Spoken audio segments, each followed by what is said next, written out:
Cultural Fugazi, an optimistic take on the culture of the end times. I am Justice, and that's Chris. Hello. And today we're going to be talking about Creed 2 and Creed 3.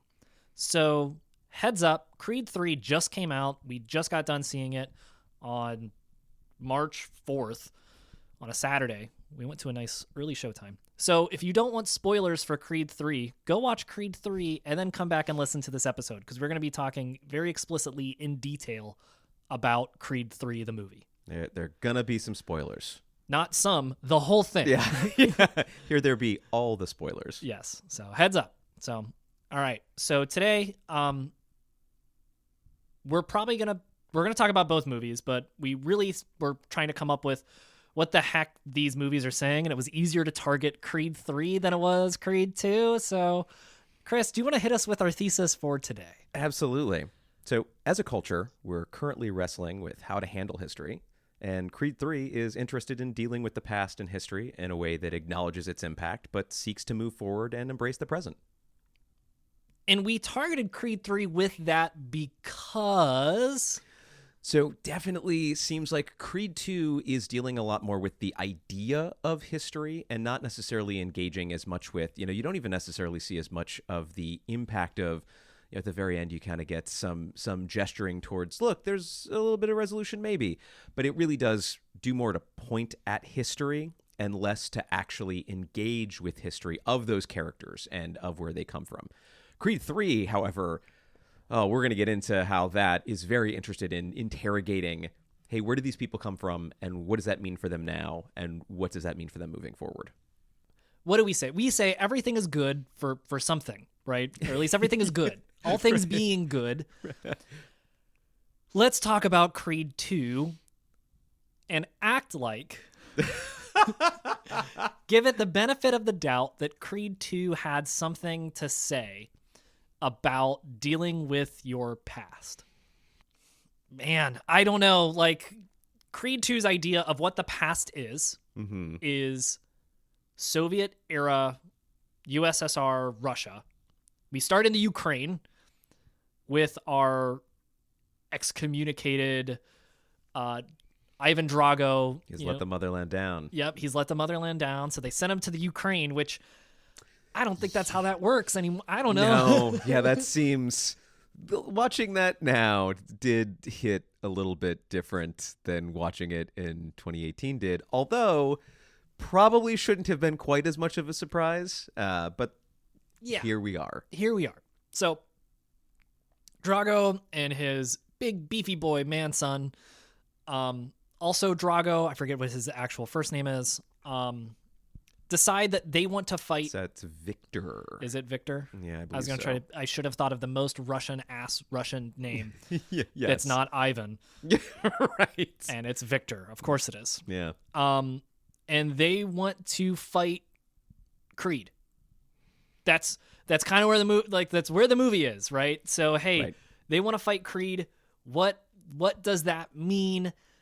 Is the history and relationship with Rocky, Apollo, and Ivan Drago interesting material to pull from is kind of one of the first things I want to get into, right? So I did not watch that movie to lead into Creed 2 at all. Mm-hmm. I didn't specifically go back to it. There is something in its absurdity of that Rocky film.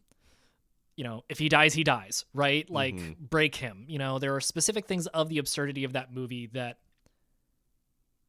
carry over into some of the tone. There's implied baggage when you bring other Rocky movies into a Creed movie, and this movie does not grapple with that baggage very well. Well, it's very much dealing with history as nostalgia versus dealing with history as an actual, thing to be reckoned with, which... with the Rocky franchise is not difficult to do. I mean, as you have pointed to, there's a lot of Rocky. There were a ton of movies. There's a lot of stuff that you can point back to, and particularly now as you have 80s nostalgia, really just permeating the air, it's very easy to have a movie that goes, ah, yes, remember the 80s? Do you remember this Russian character from the 80s? Do you remember our American hero from the 80s? What if his young protege was also dealing with it sort of does lean very heavily on that feeling of history as nostalgia versus actually looking through the lens of, well, what do these things mean? What did they mean then? And what do they actually mean now? And you don't get the movie really tackling that much. Knowing where we're at now with U.S. and Russian relations, if you made that movie today versus 2018, right, it's a entirely different film. But even in 2018, it should have been a different film. Yes. A lot of the themes that we're dealing with now are just an extension of stuff that was very much at the forefront in 2018. And sure, it takes a while to write a script, and obviously, that all couldn't have been as easily. It's 2018. Come on. Yeah, the Russians have been the bad guys for a long time. We now live in a world where that is very real, right? They're not just cartoon bad guys. There is active military conflict happening this very moment on the other side of planet Earth with one of our allies and Russia, right? Very real, a very real state of affairs. 2018 was a very real state of affairs. When was the annexation of Crimea? I believe that was that 20? I think that was 2018. Yeah. So very real, real tensions with that specific relationship. And at least the Rocky movie that did this dealt and grappled with those specific tensions, right? Hey, it's a big deal that this American fighter, Apollo Creed, the guy who wears the American USA shorts, is fighting and willing to die, tells Rocky to not throw in the towel because he loves America so much that he wants to fight for all of America, right? There's at least tension there. We have to deal with the ramifications of the current state at the time of U.S. and Russian relations. Well, and even the original movie was doing more interesting social commentary. You have a black man, Apollo Creed.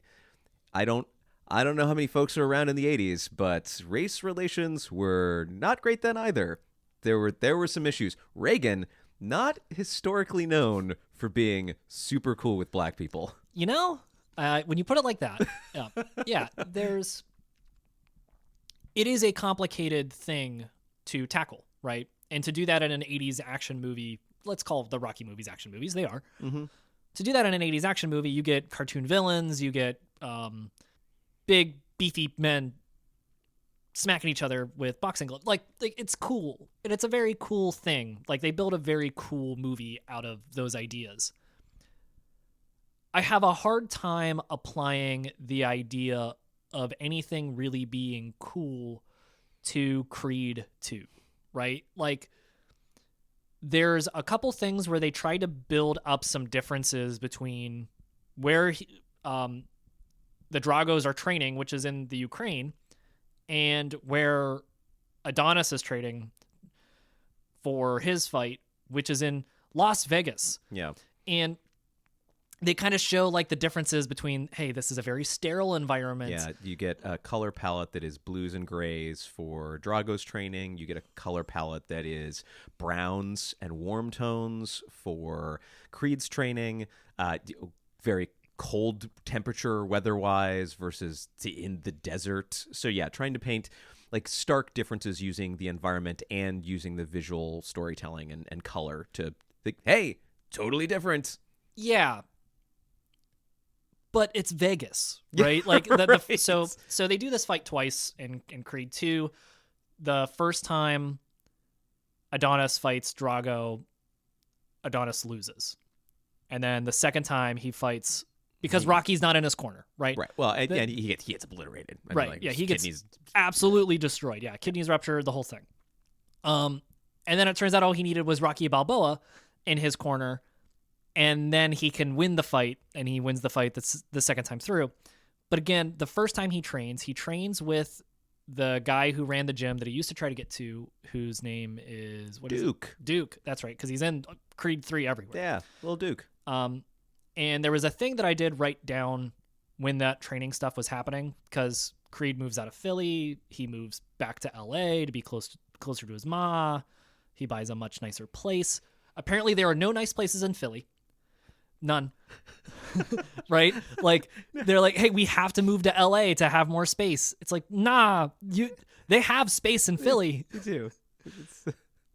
It's very, the decisions are very, we have to get to from point A to point B. They're not driven by the characters and their motivations. They're driven by the plot. It's what does the plot need to move forward? And I think that's, the heart and soul. We talked a bit about this before watching Creed 3. The heart and soul of the first Creed movie was the relationships between those characters. That was the engine that drove all of the action forward. The reason that people got in the ring had to do with the relationships with the people around them and with, people that weren't there anymore.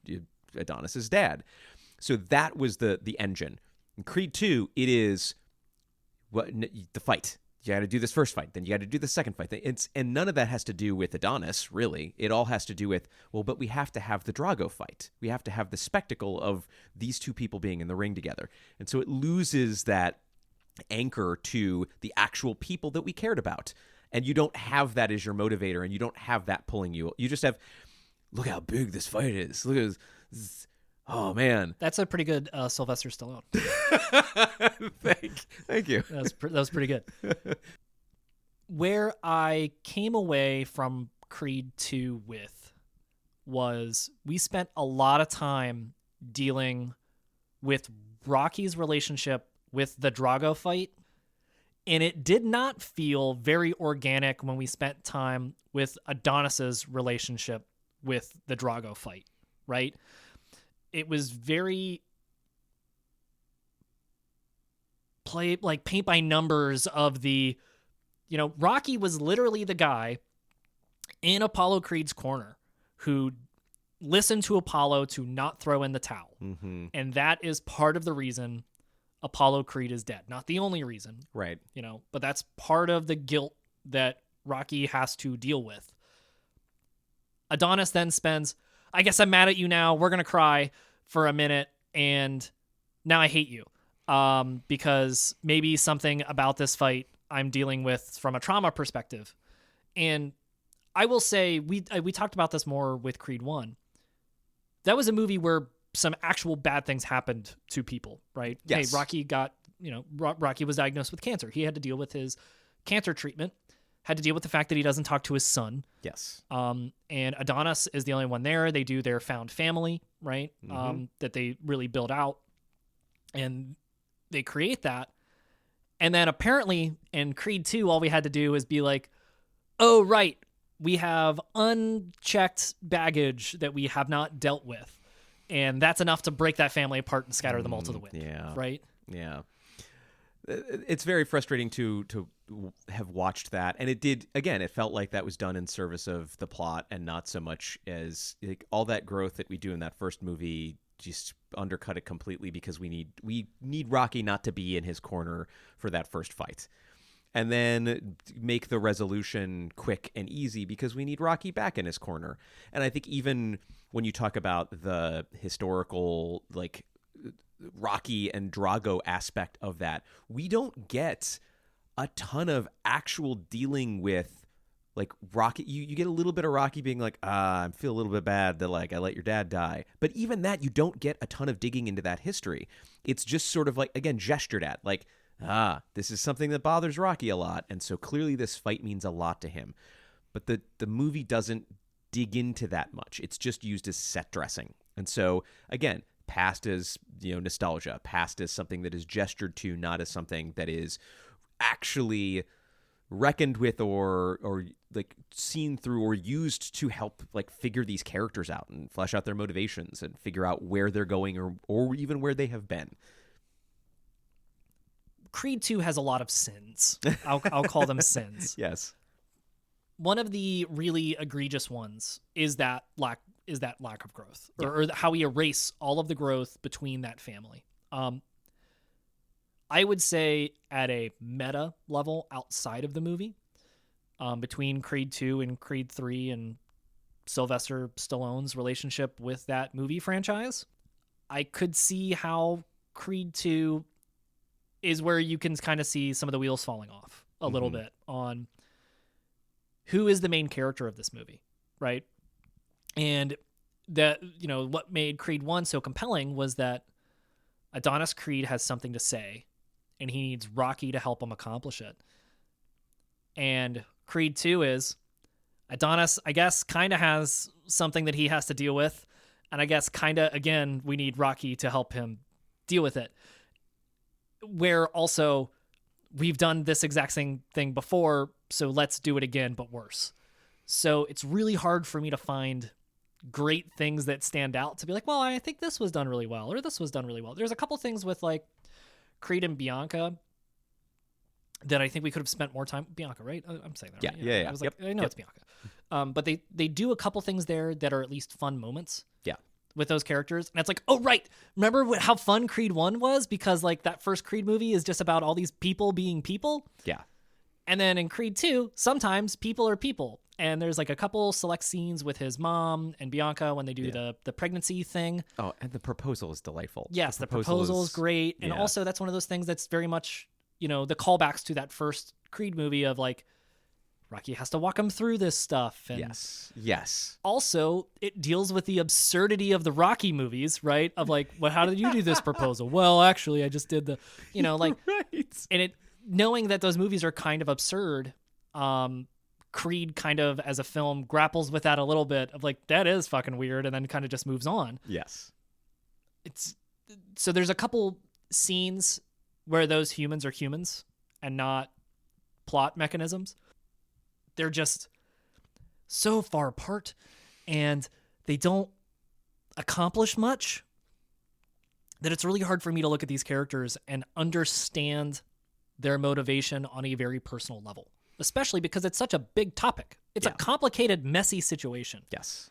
All of it. The political, as we said, the political parts of it, the personal parts of it, and then somehow, some way, we walk away with a very sterile film that doesn't really grapple with any of the important decisions anyone's making other than, hey, it's going to be really cool when he goes to a desert and flips a tire.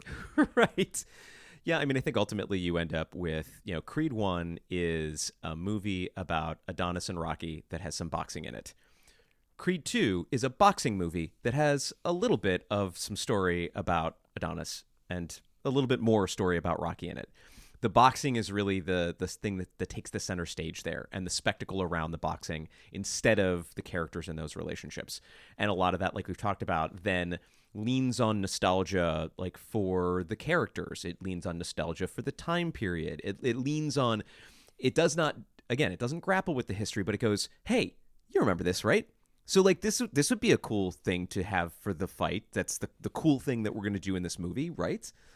So like it does end up doing a disservice to those characters. And I mean, I think it's difficult for this movie because it's sandwiched between Rocky 1 and Rocky 3, and we're going to talk more about Rocky 3 shortly. Well, Creed, yes, you're right. Yes, Creed. Oh man. Yep, we lost our minds already. It's true. Talking about the second movie, which like that's part of the thing with Creed 2 is that as you pointed out earlier, like you get a lot of Rocky in that movie, and it doesn't necessarily know who it wants the main character to be. So. This movie feels like a Rocky movie. Yeah. Yes. Right? Yes. And that's the thing that I think is really challenging, because Creed felt like they knew what the soul of Rocky 1 was and made that into a very cool, modern thing. Creed 2 is, what if we made another Rocky movie? Yes. And use the Creed family instead of the Balboa family. Yes. Right? Yes. And there is not nearly as much there to walk away with going, oh yes, of course, this was really good. Couple of things. I have some questions for you. Yeah. Yes. Do you think, because I know what I think, do you think they do a better job with that with the Drago family? Like, are the Dragos well-rounded, better built out, or are they just as cheesy and hole punchy as some of the rest of this movie? They did a better job with them than I was expecting them to, but I don't think they did a good job, is what I will say. I think Victor barely gets any lines at all. I think it was kind of an Arnold and Conan situation where they're just like, don't let him talk. don't let him say anything. I mean, and I will say that the physical acting and the facial expressions, fantastic. Like, yes, if the speaking was not the strong suit, then absolutely lean on that physical presence, which was fantastic. But I don't. We get the outline of a story there. We get a couple scenes where there's a little bit of meat put on the bones of that story, but I don't think we spend enough time with them to really make that story have the kind of impact that what you get in Creed 1 with Apollo and Bianca. You don't get that with Drago. I will say this. I think I asked you that because I think they actually do a better job with the Drago family. And I think that's why the Dragos are getting their own TV show, or at least Ivan is getting his own TV show now. Because they spend more time, you know less about them. So it doesn't, what they do build out at least seems somewhat compelling because you don't know anything about them, right? Yeah. We eventually find out that once Ivan was kicked out of all of Russia and sent to the Ukraine, which apparently they want him back, right? Whenever he leaves, and the woman who is his woman, apparently his wife, but that's not very clear. That relationship is not very clear. But that's Victor Drago's mom, right? Who wants nothing to do with any of them because he's not a winner. So Victor has to then train with his, failed boxing father and use Adonis's rise to try to, become the next big thing to get the love of his mom back, right? Like to get his mom to love him again, right? Mm-hmm. Even Ivan says things like, she doesn't want us, not just you or, not just me. She doesn't want us. She doesn't want to be a part of our lives until Victor wins that first fight. And then she's around again. And it's very nice. And everyone's having a good time in Russia. And then they're not. And and then Victor loses again and she disappears through that fight, right? She gets up and leaves in the middle of the fight. And oh no, his mom doesn't love him. But he does get the respect of Adonis eventually, right? Like right. They at least respect each other as fighters because they communicated the only way that they know how, which is by punching stuff. Yeah. Which we'll get into more with Creed 3. Boy, oh boy. I just struggled. I wish there was more for me to say, yes, it tackles with this, right? Yeah. I found the Dragos at least interesting. Yeah. Because they were able to take a literal cartoon plot and make your bad guy sympathetic. And that's great because it could have been way worse. Yes. I would definitely agree that they do a better job. I think I still don't know that they do as good a job, or maybe they do an on par job as they did with Conlon in the first movie. Because I think you do get that perspective of, hey, our bad guy's not actually so bad in the first movie too. And I feel like we spend a little bit more time with Conlon in some of those scenes. Although I do think that the scenes that we get of Drago are more emotionally impactful than anything that we get with Conlon. And part of that is some of those scenes with the mother. Like the dinner scene that they have. I think that is actually a pretty effective scene. That is one of the scenes where I'm like, oh, you're actually doing character stuff here. This is fun. Good. You should do more of this. Yeah, maybe that was what I walked away from with that too, or why that stuck with me so much, was that, hey, these characters are fun. Yeah. Right? Give them time to be characters. You have some really good actors doing really fun things. Give them space. Yeah. Right? Let them be humans. Yeah. And really happy to see Creed 3 get back to human beings as human beings. And Creed 2 just continues to kind of just struggle on making it over the finish line for any of the points it tries to make. Like its relationship with the past. Does it get there, Chris? Does it earn its time to spend with the Drago family? and that's the thing. Like I don't think at any point it ever does earn any of that. And like, I think if you want to watch a fun boxing movie that has like that the plot isn't terrible, Creed 2? Watch Creed 1 again. Well, Creed 1 has better fights. oh yeah. I think Creed 1 is one of that single take round Yeah.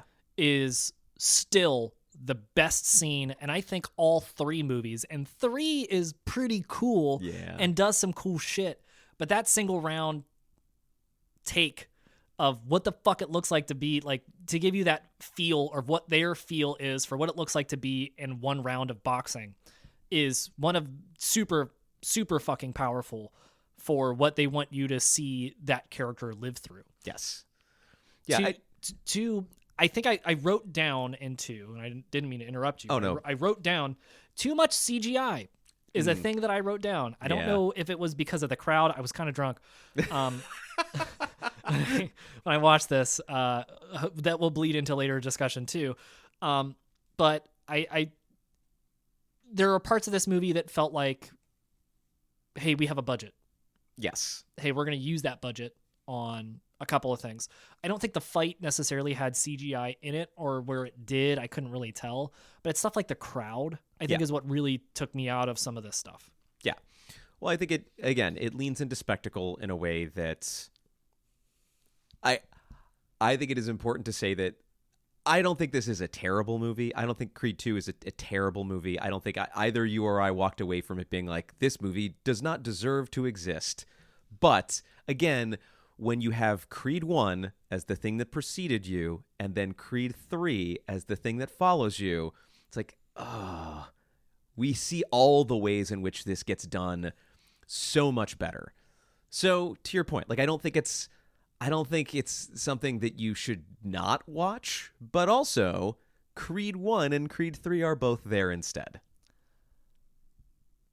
Creed 2 does put these characters, when it spends time with them, that time is fun, right? So whenever you put these characters in fun situations, they are still fun to be around.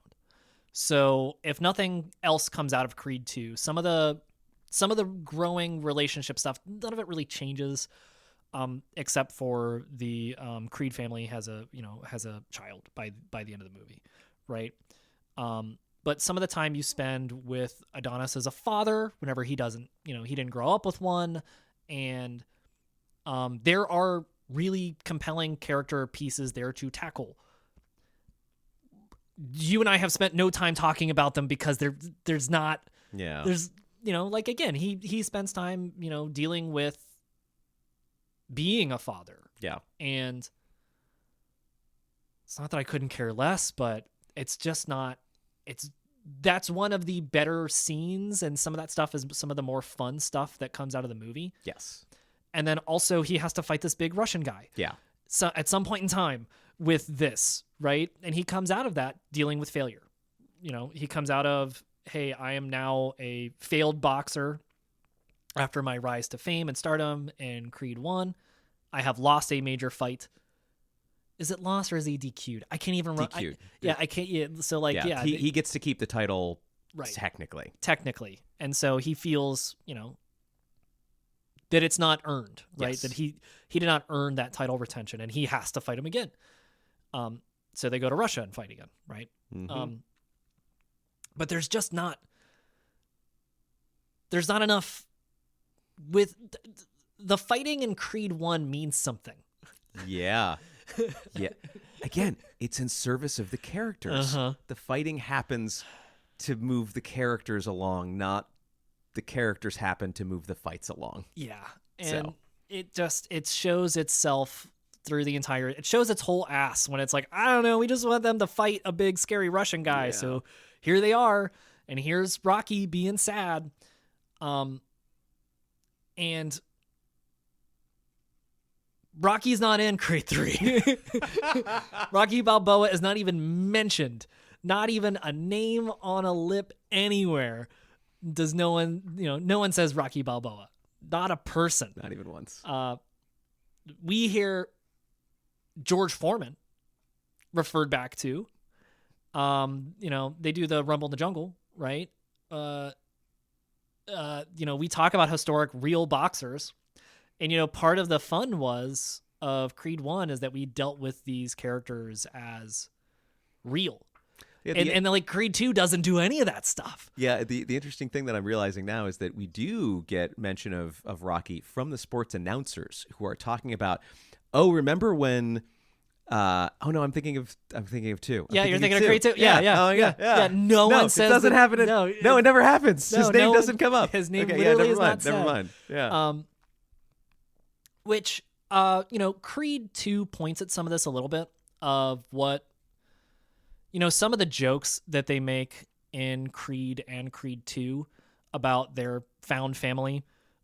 There's a lot of really good jabs, no pun intended, of, hey, Rocky is white and Creed is black. And there are a couple of fun takes on that they do. Not that stuff has to be funny, but I think they do have some fun with that relationship. And Creed 2 still has some fun with that relationship.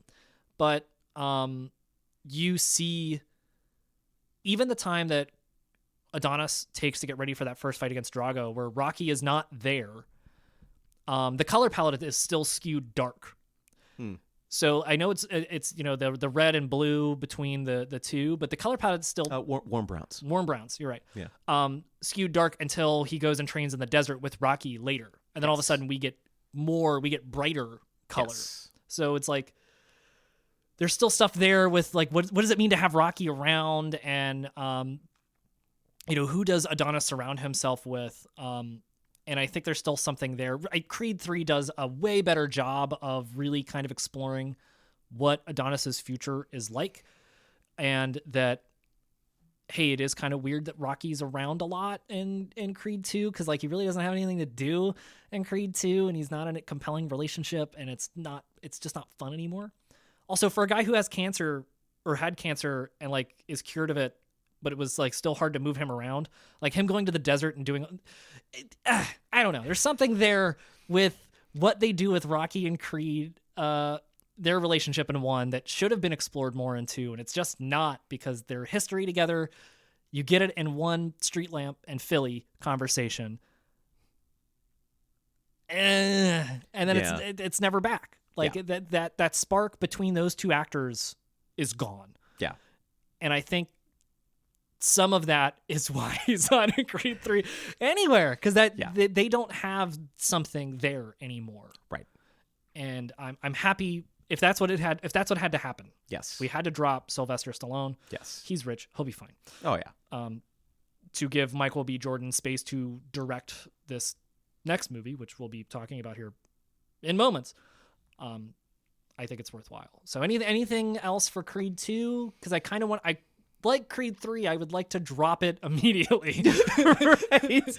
Yeah. No, I mean, I think the only other thing you gestured towards the I think the movie also like wants to say something about dads, which I think is also something that has to do with like how we deal with our history. And essentially what it does is go, are all these dads bad? Aren't they just a bunch of bad? But it doesn't actually ever sink its teeth at like, you get a whole bit of Adonis, you're not gonna be here for your daughter, she's just born, and then he goes out to the desert for however long he goes out. Just no, it's cool.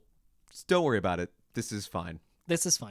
So yeah, I think we should let Creed 2. Let's set it aside. Yeah. Let's not put its name on our lips ever again. Yes. And now we'll compare some stuff, but with that, we will move on to Creed 3, and we will be right back.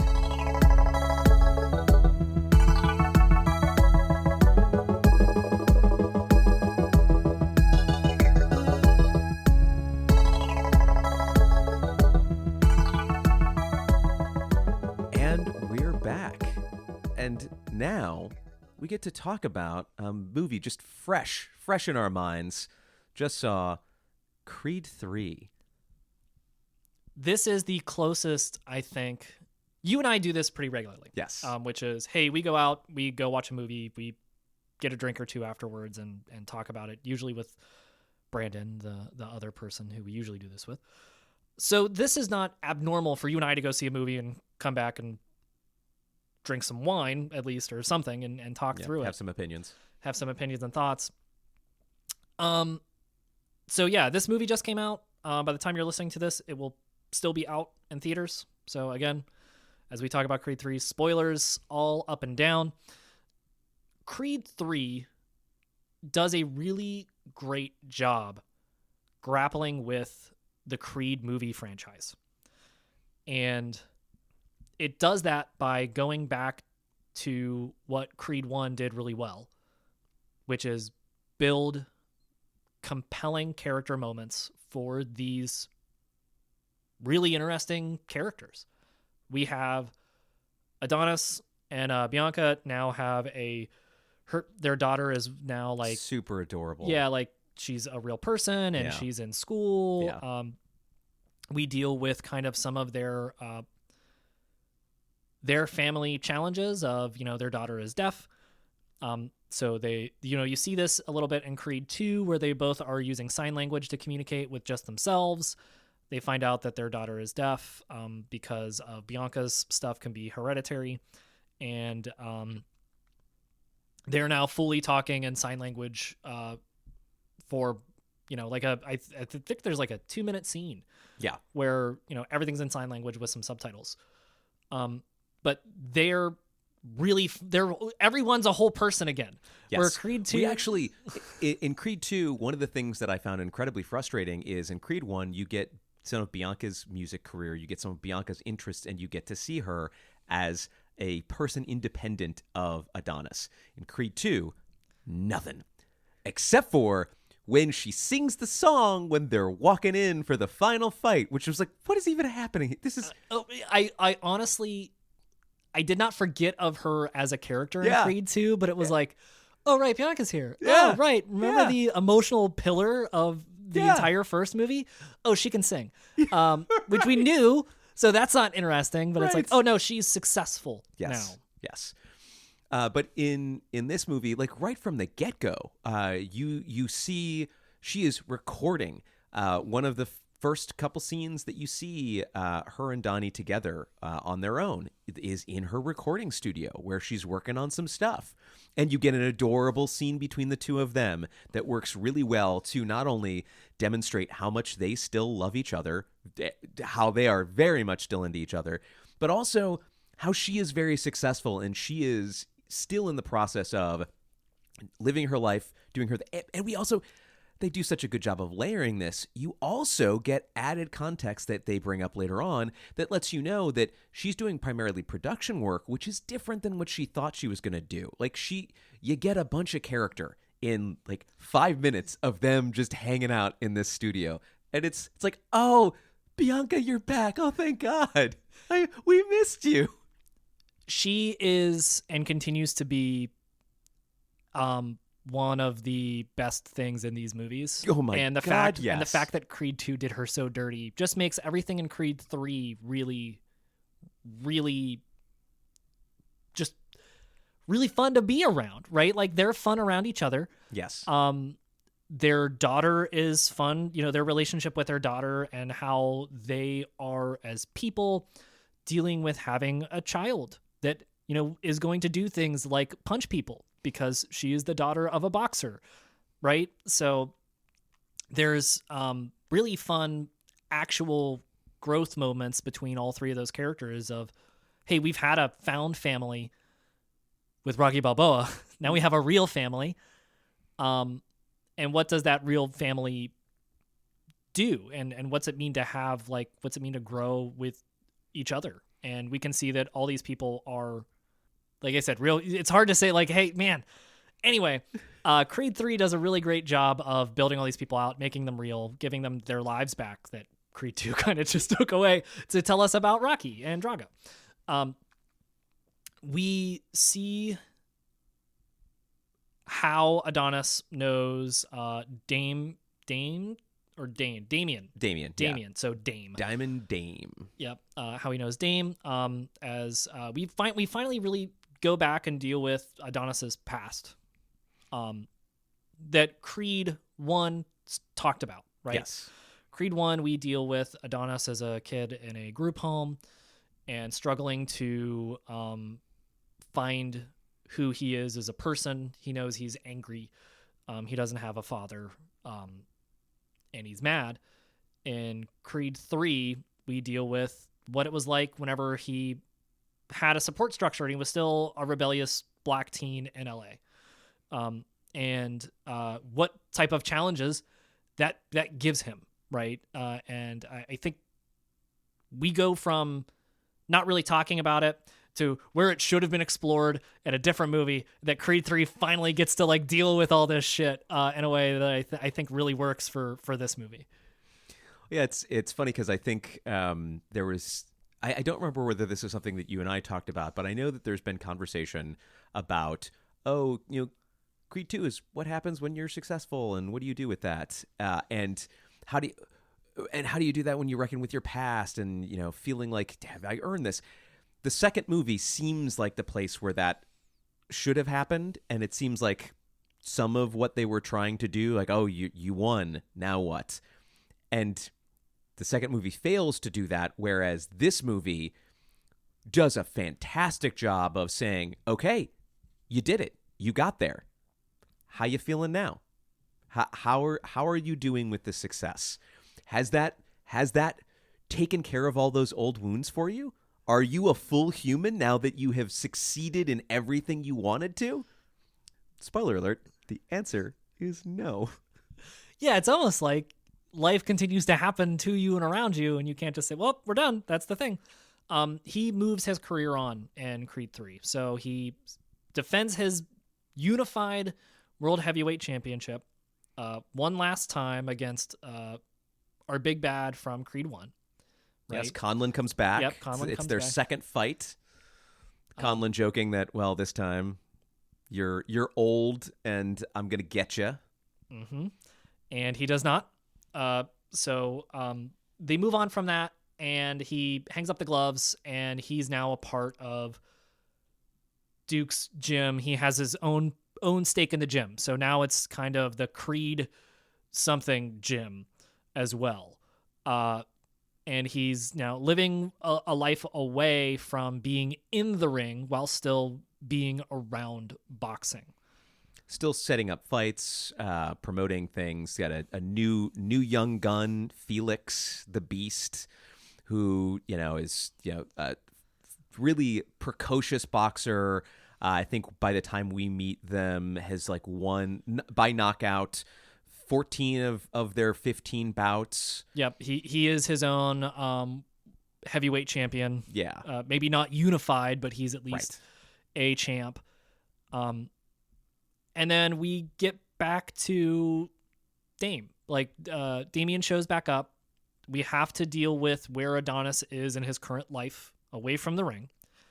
Dame is a great instigator. He is a shit stirrer for everyone when it comes to he does it with Bianca, where they're at that record label dinner thing, and he goes, well, you're a producer. You don't get to perform live. Don't you miss it?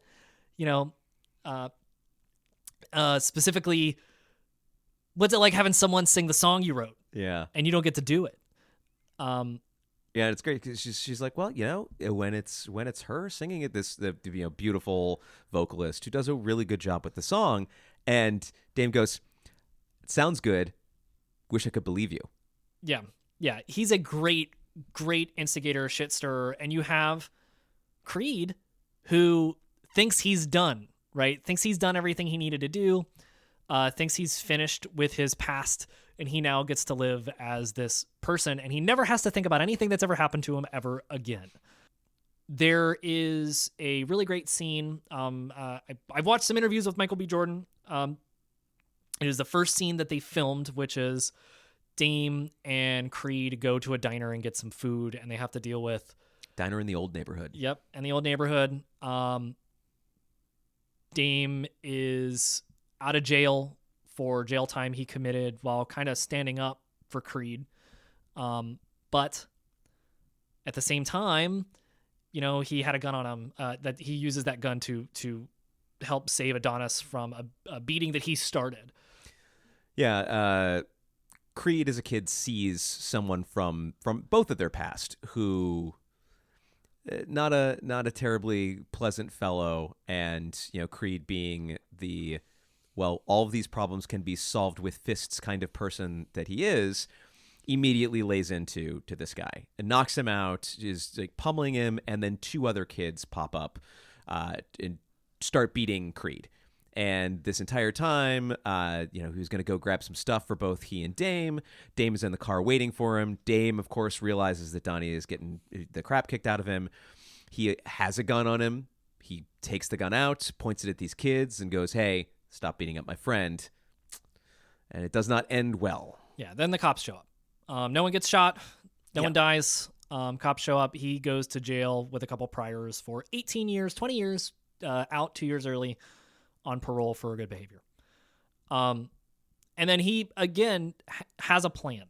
His plan is to become the World Heavyweight Champion of the world. He's been watching all of Adonis's fights while he's been in prison. He's been watching, as we eventually get to, watching Adonis live what he thought should have been his life. Eventually does some other shit-stirring things like Felix and Drago, everyone's favorite big, large Russian boy, is back. They're going to have a big fight. Adonis is promoting it. And Dame has someone break Drago's hand. Or someone shows up to this party and breaks Drago's hand, and we find out later that it's Dame, right? There's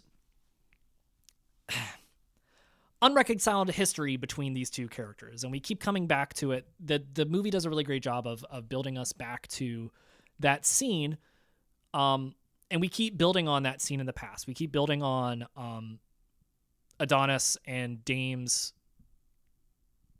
moment.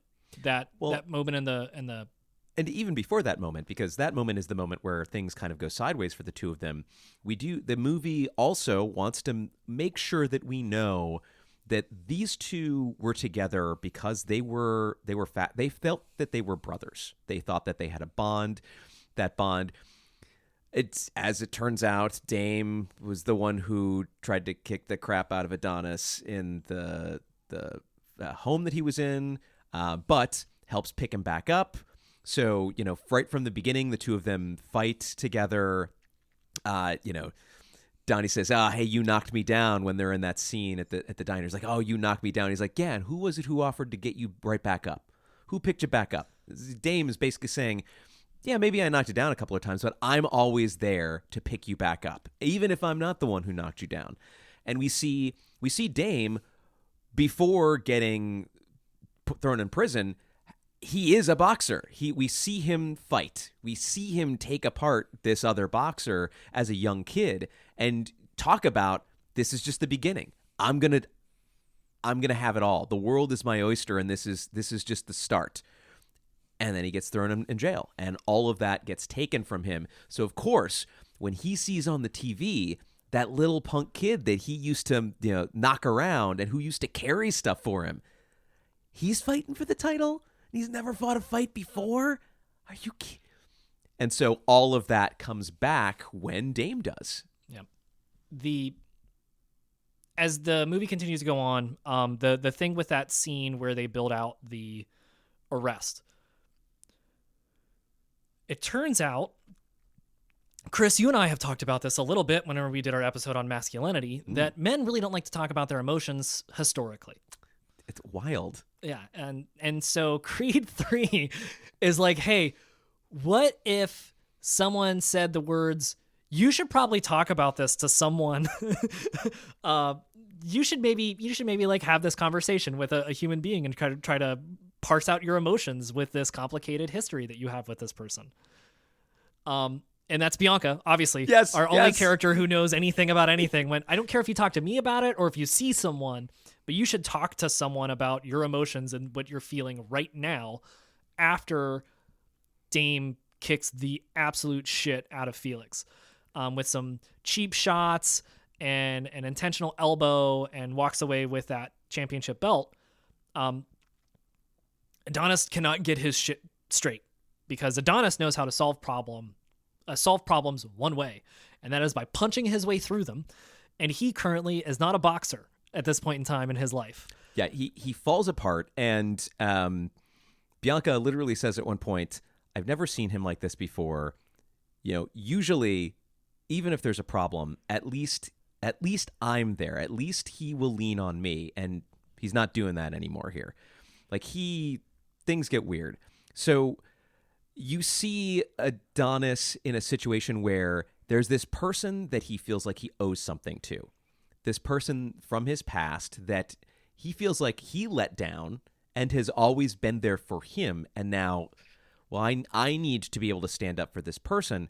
But that person also decimates something that is essentially, part of his new life and what he is attempting to build. He just destroys this kid who is the pride and joy of Creed's new boxing gym.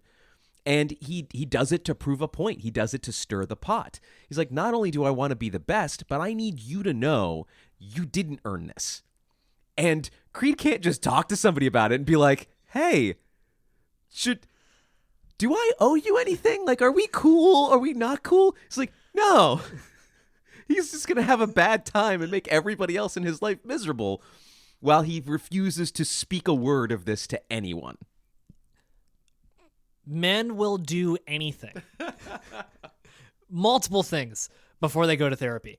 And we see Adonis grapple with his own emotions and his own previous trauma and kind of how that made him into the person he is at the time of this film, which is unable to reconcile with, what his past means to him and what his past and how his past has influenced his life today, which is, again, another different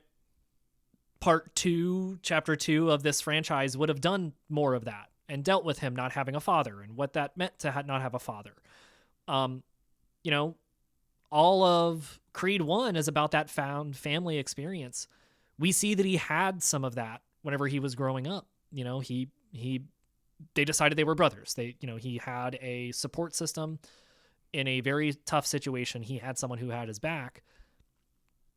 And then what it means for that, as an adult today for him, he now has multiple people that has his back. He has his mom until his mom dies. So this would be the part that if you were going to have Rocky Balboa in Creed 3, this would be the part where you would say, and Rocky is there. Rocky is not there. We don't know. No one says anything about Rocky. We don't know anything about what happened to him in any way, shape, or form. We don't know if he's dead. No clue. We kind of just time skip past all of that relationship. Whether or not that relationship is still happening in the background, we have no idea. Right. But that would be the situation whenever whenever he was challenged with his emotions before, it was usually about Rocky or with Rocky. Or even in Creed 2, Rocky helps him deal with failure. Yeah. So all those people in his life are he's isolating them. Yes. And pushing them out. And some are also gone for other reasons. His mom passes from a stroke. Rocky's not in the picture, literally. And, Duke, his current trainer, tells him to get the fuck out of the gym, right? So that support system starts to unravel a bit because he's not dealing with things well. Right. Well, and it's important because I think the Duke example is actually a really nice illustration of this. It's important to recognize that his support system has been throwing up warning flags about Dame from the beginning. It's like, hey, I think it's even specifically Duke who says, you feel like you owe this person something and you don't understand what they're here to do. This is not good for you. It's not good for the gym. Don't do this. And this is before the fight with Felix. And he's like, no. My boy's cool. Don't worry about it. Like I want to make sure that he gets a shot and I want to give him a chance. And I think he can make his own. Then he puts him in the ring with Felix and that goes horribly wrong. And basically Duke is like, hey, don't show back up at the gym because I told you that this is exactly what would happen. It's like, I am part of your support structure. I am part of like the group of people who cares about you and wants good things for you. And I tried to help you to see what was in front of you and you didn't want to. And so a lot of what you see in that middle section of the movie is Adonis refusing to accept the help and the guidance of the people who are now an important part of his life. We see Adonis's mom pass in a scene that I think works really, really well. Yeah. Holy shit, you have a lot of really good actors in this movie. And the her final moments after her last stroke. Boy, man, I was not crying because I was sober. But Drunk Justice, whew, man, that dude would have went on a trip. You'd have been handing me some tissues, my guy. That scene is, there's so many really well acted, like the act. I guess that's kind of where I struggle with Creed 2 a little bit as well. There are good actors in Creed 2, but they are not given space. Yeah. Creed 3 is like, hey, we have all these good actors. What if we gave them some space to work with? Yeah. Well, in that scene, that is a great example of where Creed 2 would have leaned on nostalgia. What that scene does is it specifically deals with the past, and it does it in such an effective way. You get, Adonis's mom who talks initially to Adonis, like, hey, I tried, I love you, and then slips into talk. She's had a seizure or a stroke. So, like, she's not completely with it. She slips into talking to Apollo. So she has a conversation to Donnie as though he is Apollo and says, I was so mad at you. I was so mad at you for so long because you left me. And I'm going to tear up talking about it. I need to talk to you about this kid, Donnie. Adonis, he helped me to get over how angry I was at you, and he helped me to remember that I love you. And it's like, it's so fucking good. And we really do a great job of rebuilding the stakes for Adonis solving this problem with his fists again, right? So after his mom passes, we get that really compelling scene with Bianca and them after the funeral, where they're dealing with the gap where Adonis's mom used to be. Literally, like there's a room in between the two of them. Yeah. Which also gorgeously shot film. Good job. Hey, Michael B. Jordan, good job, dude. You did it. you made a really gorgeous movie. But you deal with that gap in their relationship. She became really important to their support structure, especially with their daughter and their relationship. And they finally get Adonis's head on straight. And getting his head on straight is, I think you should go punch stuff, probably. You should punch that man. Right? Yeah. You guys need to communicate. You both communicate one way, and it's by punching each other. So you guys should probably punch each other and solve your problems. Yes. Well, they do have that. I love that conversation because Adonis is like, hey, feelings are hard for me. It's shocking. No one could tell. No one knew. No one had any idea. Yeah. It's like, feelings are hard for me. I don't always like know how to find the words. And he's like, they're so easy for you. And she's like, what? Bitch, what you talking about? Yeah, literally. No, fuck no, they're not. Yeah. It's like, no, they're hard for me too.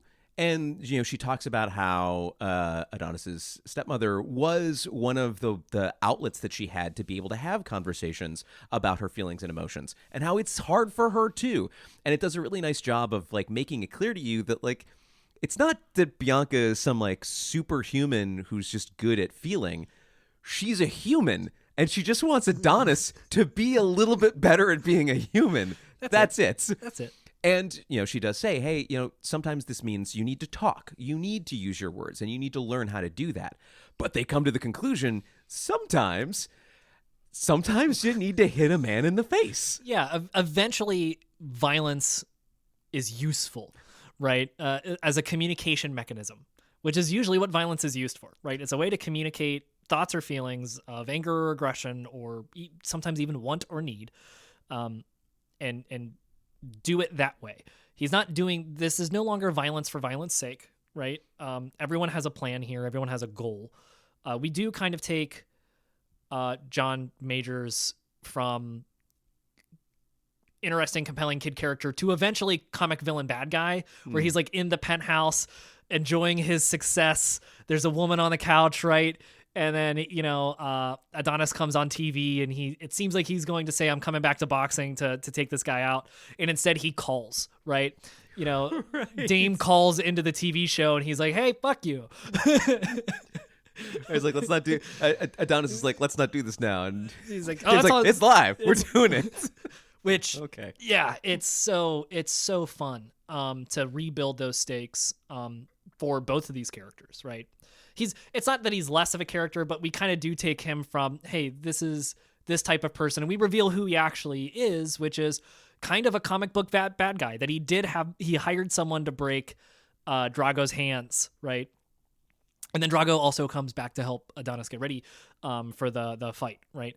But he kind of turns into this. We kind of go from 0 to 60 with him really fast, where he's like, hey, I just want a shot. I just want my chance. And then as Adonis starts to get his shit together, that man becomes fully that man.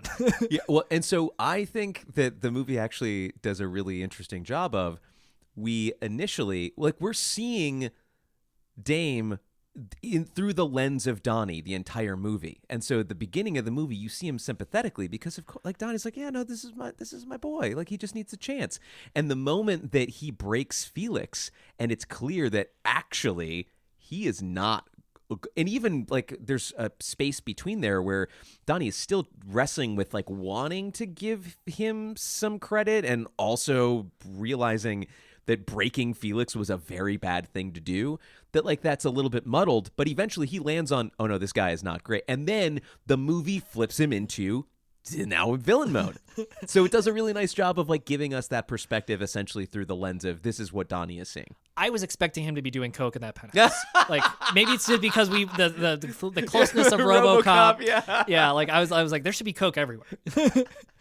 But no, this movie takes place in 2023, not the 80s. Right. So no, there's no coke in that penthouse.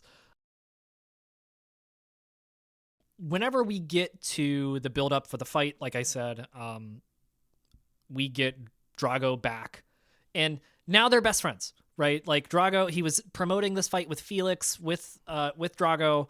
Now Drago's going to help him get the fight back in shape. And need to get this out of the way right quick. Michael B. Jordan is a man who fucking loves anime. Loves it. Unabashedly so. I believe he has a clothing line that's like Naruto shit, right? Like, the dude loves anime. There was a moment in the movie where young Donnie is in his room and he's supposed to be asleep, and there's a poster on the wall, and Justice, you and I turned to each other and you went, that's a Gundam. I literally pointed at the screen and went, that's a Gundam. Yeah. That's a Gundam. Yeah. So like the man unabashedly loves anime. And good for you. Be a weeb. Live it. And so Drago is Piccolo, if you've ever seen Dragon Ball Z. Drago is Piccolo. He is the bad guy turned good guy. Who doesn't say much. Who also does not say much, and eventually will train his daughter, right? Like, right. Eventually to complete that metaphor and that transformation. So yeah, we get very much the anime build up training montage. Well, also, like that's also a very Rocky thing. Yeah. But man, we do it good. Yes. There is something this movie continuously says about success. All of these movies, it seems like coming from a place of victory is a harder thing to sustain than it is to want to achieve. Like every time the underdog wins, every time, almost no matter what, right? Like, it's really hard. I don't know. I have not solidified my point on this. I think you talked a little bit about it earlier, but like, yeah, being a winner is hard, and identifying as a winner is hard. So Adonis coming at this as the underdog provides him freedom to like get rid. It's very strange. I don't know. I don't understand what the fuck any of these movies mean by like, hey, being a champion is like hard, but also, I don't know.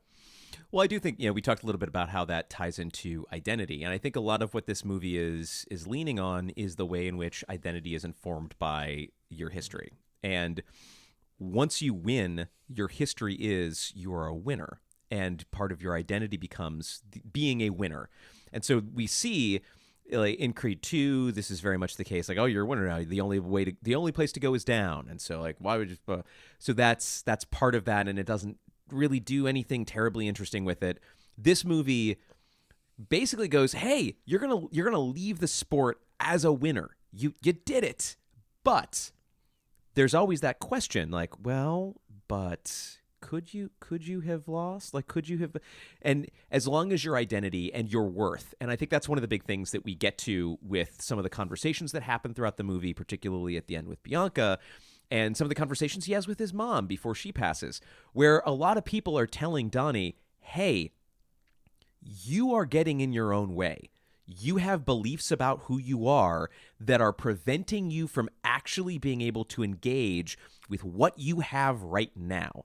And you believing that you are a winner and assuming that that must continue to be true in the present means that anytime a challenger comes up or anytime anything like that, like now you have to do the work to maintain that, even if the work to maintain that means letting down your daughter, letting down your wife, like prioritizing an old friend who maybe doesn't have your best interests at heart. So like that ends up leading you to do things that might be against your better interest because you've made that your identity versus being able to say, I won once, but that's not my identity. My identity is I'm Adonis, like that, and that's not the place that he's at when that movie starts, certainly. Yeah. Once we get to the fight, and I think we see this, I'm slightly tainted by some of Michael B. Jordan's interviews that he did leading up into the movie, where he was talking about his directing perspective and kind of what he wanted to do. But one of the things he came back with, and also this was one of the things he tied to anime, which is, these two men are going to use their fight as a way to have a conversation. Two guys who are dumb idiot men who cannot talk about their feelings are instead going to punch their feelings into each other. So, we talked about this a little bit whenever we went out for lunch after the movie. There's really, I don't know if you're not a male or male identifying, you won't know this because this is actually one of the secrets of the world. But anytime two guys need to apologize, what they do is they rent out an entire baseball stadium, set up a ring, and fight in it. It's what we do. It's what we do as men. Them's the rules. That's the rules, right? So we rent out an entire stadium. It's why men usually don't apologize to each other because it's an expensive endeavor to do this. So yeah, they rent out all of Dodger Stadium, and they put up a boxing ring, and they're gonna have a conversation, right? So they're just two. No, it's a giant boxing ring in a fucking baseball field, cool as shit. The scene, the movie really turns it on. Like I said, it's a well shot movie. It's gorgeous. There's a lot of stuff happening. Especially there's a scene where they're like both in the tunnel before Dame's first fight, and it's Donnie's on doorway, like the lighting is slightly and different. They're both looking at each other because you kind of know what they want to actually do is fight each other, kind of already. Well, again, what they actually want to do is have a conversation, but the only way to have a conversation is to fight each other. Yeah. Yes. Correct. Sorry. Yeah, I forgot the rules. The lead into the fight is like them coming out is great. The one with Dame and Felix is gorgeous. Yeah. The stuff they do with Felix is awesome. Yeah. This is a little less impressive. I kind of miss Creed 2 a little bit. I thought because we did so much shit stirring with Bianca that she would actually come out and perform, or something like that. Like, let's go all the way, right? If everyone's back, get the whole fucking crew back together. Let's go. But no, they just have Creed come out. Yep. And he's in white trunks. Adonis is in white trunks, and then Dame is in black trunks, yes. right? Hey, this is an action movie. We don't need subtlety. Yes. So whenever they finally get into that ring and start the fight, man, this is a fucking good looking movie. Mm-hmm. I'm really happy we saw this on the big screen. Yeah. On the big XD one. Especially that fight. Yeah. Like, it's gorgeous. Yeah. And they do a bunch of really cool things. So we don't get a single take round. I get it. That was probably really fucking hard for everyone to do. And also, this is Michael B. Jordan's directorial debut. We get a couple of scenes that are pretty long. Mm-hmm. You can see like an aerial cutaway. Yeah. I don't know if they tried to do that in like one take and they were like, hey, this is kind of where, you have an edit in there usually. Right. And then the action's just good. Yeah, just two big ass fucking dudes punching each other. And man, are these big boys. Like, everyone's all right. Everyone's hot. Like, Yes. and that's and like I didn't feel like that was universally true in Creed 2, and I Yeah. know that's not true in Creed 1. Yeah. Yeah. But sure. in Creed 3, fuck goddamn. Yeah, good looking cast. Yeah. Good looking cast. So like I also did you notice the entire film leading up to John Majors taking off his shirt? Like you were like, you would think he'd be shirtless now. You'd think he'd be shirtless now. You'd think he'd be shirtless now. And it's like, nope, we've saved that for right now. It's like literally like it's Yeah. like they know they're teasing you the entire Yeah. fucking time yeah. with how no, they know what they're doing. how big is this man? And he takes off his shirt and you go, shit. Yeah, absolutely. That is a big man.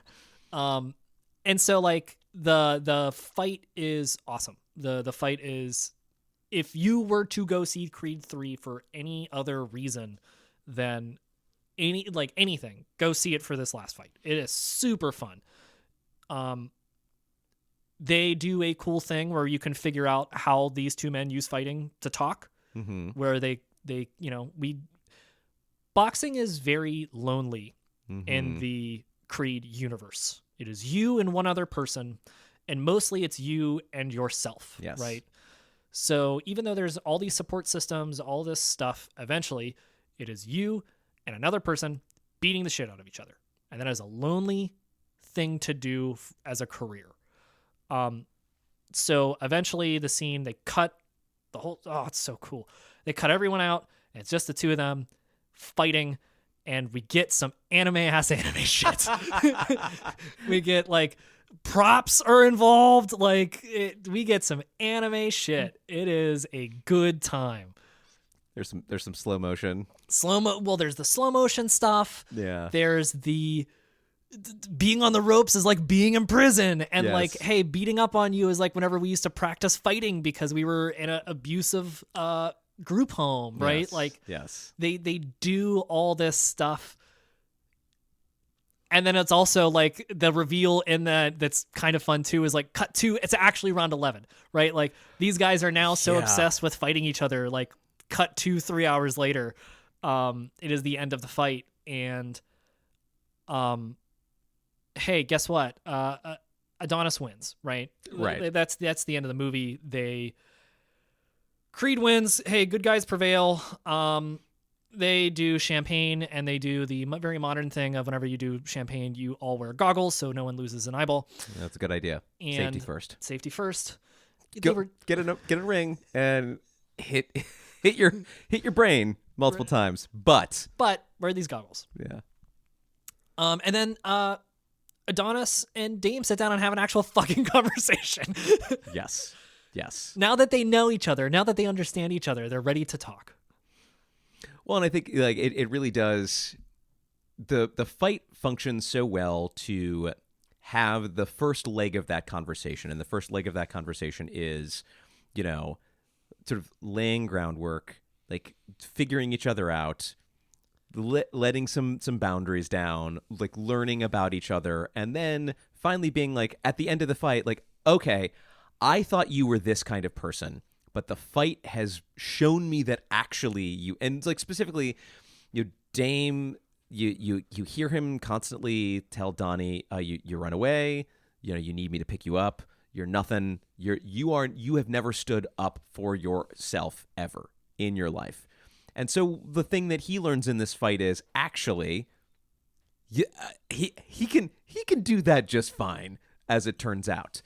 But I think you also get some degree of, Donnie having a better understanding of the amount of pain and abuse that Dame has put up with based on the amount of pain and abuse that he deals out. And Dame is like, this is nothing. I have done that. This is a Tuesday to me. Right. Like, and so after that conversation happens, then they can actually let down the guard and stop having the chip on both of their shoulders that prevented them from being able to have a real conversation with each other about what actually happened when they were kids and the way that it continues up until that point to color their lives. We end that movie in that stadium with Adonis being a father, right? One of the minor plot points is, hey, their daughter is also kind of angry, and she also wants to fight, and she wants to learn. And we end that movie after. Seems like she's got like a really good right hook. Yeah, yeah. We end that with like him being a father, which is the one thing that he never was able to have, right? And he does that, and we leave those characters in a really great spot. That also means we never really have to come back to any of this stuff Yes. ever again. Yes. The Rocky movies didn't really do that, right? Yeah. Like one of the things that I was talking to you about was I was expecting these two men to grow their respect for each other. Yes. And then maybe Adonis still lose, right? Because Yeah. he's out or whatever. And then do the Rocky thing where now that they understand each other, they just get together in a warehouse and do it one more time for fun. And then we do like the cutaway, Yeah. right? Yeah. That's kind of, but this movie really isn't interested in the past of the Rocky films. Yes. In any way, shape, or form. Instead, we spend a lot of time dealing with Adonis's past Yes. and what that means for him and who he is as a person. Again, in a way that Creed 2 really should have. Yeah. And I'm just, whenever we coming away from that film and leaving these characters in a good spot, I'm content. We don't have to have another Creed movie. I don't know what the fuck that movie would even be at this point. Yeah, agreed. And I mean, I think, a lot of that ending, that the moment that you get before the scene where he is with his family is that moment with him and Dame and them basically saying, hey, this wasn't your fault. Like, we were kids. Kids can't be expected to make the kinds of decisions that we were being asked to make and to deal with the kind of stuff that we were being asked to deal with. That's not on us. And the entire movie has been Donnie refusing to grapple with that fact and feeling like, no, it's my responsibility to hold all of this on my shoulders. And by doing that, I'm neglecting what I actually have currently in my life. And so you get to see a scene of him say, you know what, you're right. It's not my fault, and it wasn't your fault either, Dame. This wasn't on us. And then go actually be with his family. The end of that movie is saying, Donnie figured it out. He did it. He still didn't have to go to therapy. Yeah. He did it. He got through it. Right. So I agree. I think that is a wonderful place to leave those characters, because now you've worked through like a lot of the primary tensions that were introduced in that first movie. Like you said, the second movie ideally would have like dealt with some of the ones that the first movie didn't, because the scope wasn't to fix everything. The scope was to start that conversation. This movie actually gets a chance to do that in a way that, hey, good work. You did it. Yeah. Any closing thoughts on Creed 3?